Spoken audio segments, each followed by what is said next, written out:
Part 9. The Army on the March.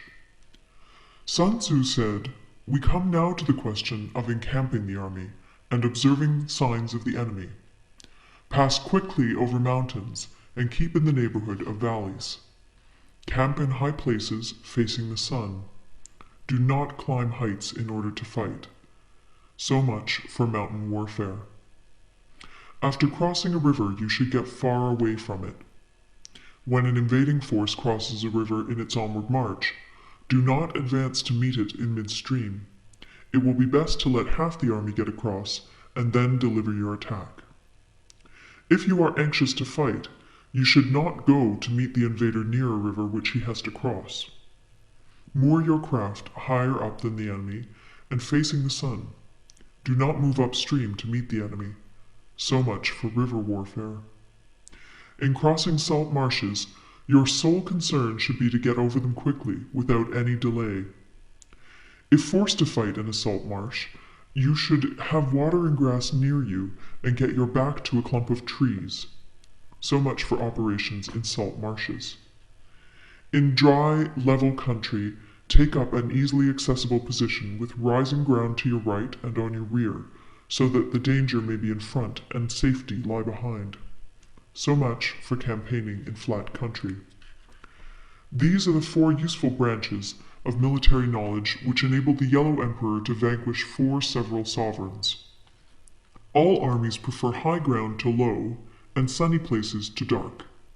If you are careful of your men and camp on hard ground, the army will be free from disease of every kind, and this will spell victory. When you come to a hill or a bank, occupy the sunny side, with the slope on your right rear. Thus you will at once act for the benefit of your soldiers and utilize the natural advantages of the ground. When, in consequence of heavy rains up country, a river which you wish to ford is swollen and flecked with foam, you must wait until it subsides. Country in which there are precipitous cliffs with torrents running between, deep natural hollows, confined places, tangled thickets, quagmires, and crevasses should be left with all possible speed and not approached. While we keep away from such places, we should get the enemy to approach them. While we face them, we should let the enemy have them on his rear. If in the neighborhood of your camp there should be any hilly country, ponds surrounded by aquatic grass, hollow basins filled with reeds, or woods with thick undergrowth, they must be carefully routed out and searched, for these are places where men in ambush or insidious spies are likely to be lurking. When the enemy is close at hand and remains quiet, he is relying on the natural strength of his position. When he keeps aloof and tries to provoke a battle, he is anxious for the other side to advance. If his place of encampment is easy of access, he is tendering a bait. Movement amongst the trees of a forest shows that the enemy is advancing. The appearance of a number of screens in the midst of thick grass means that the enemy wants to make us suspicious. The rising of birds in their flight is the sign of an ambuscade. Startled beasts indicate that a sudden attack is coming. When there is dust rising in a high column, it is the sign of chariots advancing. When the dust is low, but spread over a wide area, it betokens the approach of infantry. When it branches out in different directions, it shows that parties have been sent to collect firewood. A few clouds of dust moving to and fro signify that the army is encamping. Humble words and increased preparations are signs that the enemy is about to advance. Violent language and driving forward as if to the attack are signs that he will retreat. When the light chariots come out first and take up a position on the wings, it is a sign that the enemy is forming for battle. Peace proposals unaccompanied by a sworn covenant indicate a plot. When there is much running about and the soldiers fall into rank, it means that the critical moment has come. When some are seen advancing and some retreating, it is a lure. When the soldiers stand leaning on their spears, they are faint from want of food. If those who are sent to draw water begin by drinking themselves, the army is suffering from thirst. If the enemy sees an advantage to be gained and makes no effort to secure it, the soldiers are exhausted. If birds gather on any spot, it is unoccupied. Clamor by night betokens nervousness. If there is a disturbance in the camp, the general's authority is weak. If the banners and flags are shifted about, sedition is afoot. If the officers are angry, it means that the men are weary. When an army feeds its horses with grain and kills its cattle for food, and when the men do not hang their cooking pots over the campfires, showing that they will not return to their tents, you may know that they are determined to fight to the death.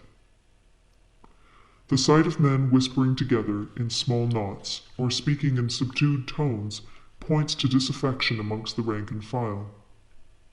Too frequent rewards signify that the enemy is at the end of his resources. Too many punishments betray a condition of dire distress. To begin by bluster, but afterwards to take fright at the enemy's numbers, shows a supreme lack of intelligence. When envoys are sent with compliments in their mouths, it is a sign that the enemy wishes for a truce. If the enemy's troops march up angrily and remain facing ours for a long time without either joining battle or taking themselves off again, the situation is one that demands great vigilance and circumspection. If our troops are no more in number than the enemy, that is amply sufficient. It only means that no direct attack can be made. What we can do is simply to concentrate all our available strength, keep a close watch on the enemy, and obtain reinforcements.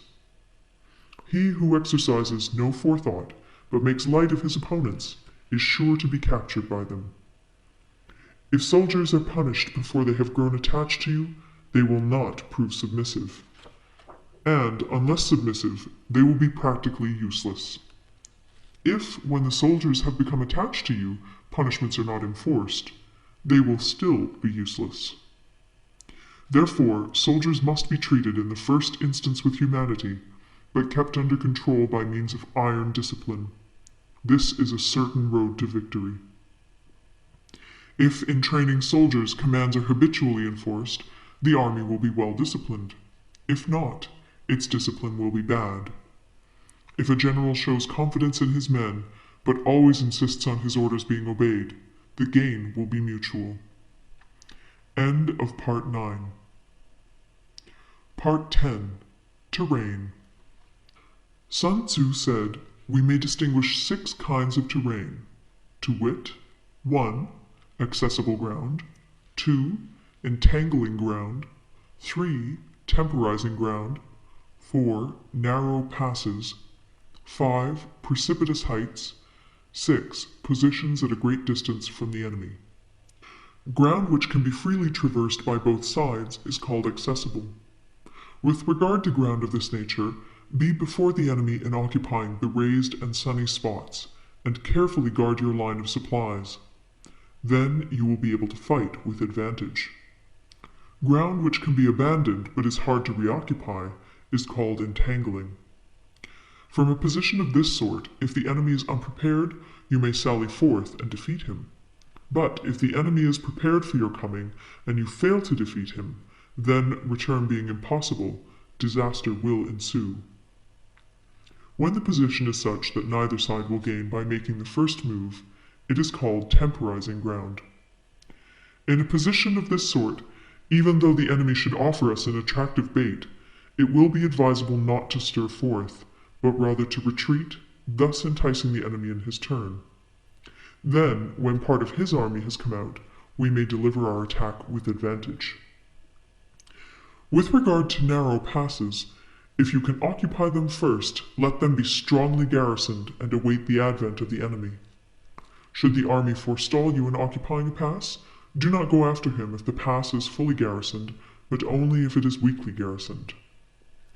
With regard to precipitous heights, if you are beforehand with your adversary, you should occupy the raised and sunny spots, and there wait for him to come up. If the enemy has occupied them before you, do not follow him, but retreat, and try to entice him away. If you are situated at a great distance from the enemy, and the strength of the two armies is equal, it is not easy to provoke a battle, and fighting will be to your disadvantage. These 6 are the principles connected with earth. The general who's attained a responsible post must be careful to study them. Now, an army is exposed to 6 several calamities, not arising from natural causes, but from faults for which the general is responsible. These are 1. Flight, 2. Insubordination, 3. Collapse, 4. Ruin, 5. Disorganization, 6. Rout. Other conditions being equal, if one force is hurled against another 10 times its size, the result will be the flight of the former. When the common soldiers are too strong and their officers too weak, the result is insubordination. When the officers are too strong and the common soldiers too weak, the result is collapse. When the higher officers are angry and insubordinate, and on meeting the enemy give battle on their own account from a feeling of resentment, before the commander-in-chief can tell whether or not he is in a position to fight, the result is ruin. When the general is weak and without authority, when his orders are not clear and distinct, when there are no fixed duties assigned to officers and men, and the ranks are formed in a slovenly, haphazard manner, the result is utter disorganization. When a general, unable to estimate the enemy's strength, allows an inferior force to engage a larger one, or hurls a weak detachment against a powerful one, and neglects to place picked soldiers in the front rank, the result must be rout. These are 6 ways of courting defeat, which must be carefully noted by the general who has attained a responsible post. The natural formation of the country is the soldier's best ally, but a power of estimating the adversary, of controlling the forces of victory, and of shrewdly calculating difficulties, dangers, and distances, constitutes the test of a great general. He who knows these things, and in fighting puts his knowledge into practice, will win his battles. He who knows them not, nor practices them, will surely be defeated. If fighting is sure to result in victory, then you must fight, even though the ruler forbid it. If fighting will not result in victory, then you must not fight even at the ruler's bidding. The general who advances without coveting fame, and retreats without fearing disgrace, whose only thought is to protect his country and do good service for his sovereign, is the jewel of the kingdom. Regard your soldiers as your children, and they will follow you into the deepest valleys. Look upon them as your own beloved sons, and they will stand by you even unto death. If, however, you are indulgent, but unable to make your authority felt, kind-hearted, but unable to enforce your commands, and incapable, moreover, of quelling disorder, then your soldiers must be likened to spoilt children. They are useless for any practical purpose. If we know that our own men are in a condition to attack, but are unaware that the enemy is not open to attack, we have gone only halfway towards victory. If we know that the enemy is open to attack, but are unaware that our own men are not in a condition to attack, we have gone only halfway towards victory. If we know that the enemy is open to attack, and also know that our men are in a condition to attack, but are unaware that the nature of the ground makes fighting impracticable, we have still only gone halfway towards victory. Hence the experienced soldier, once in motion, is never bewildered. Once he has broken camp, he is never at a loss. Hence the saying, if you know the enemy and know yourself, your victory will not stand in doubt. If you know heaven and know earth, you may make your victory complete.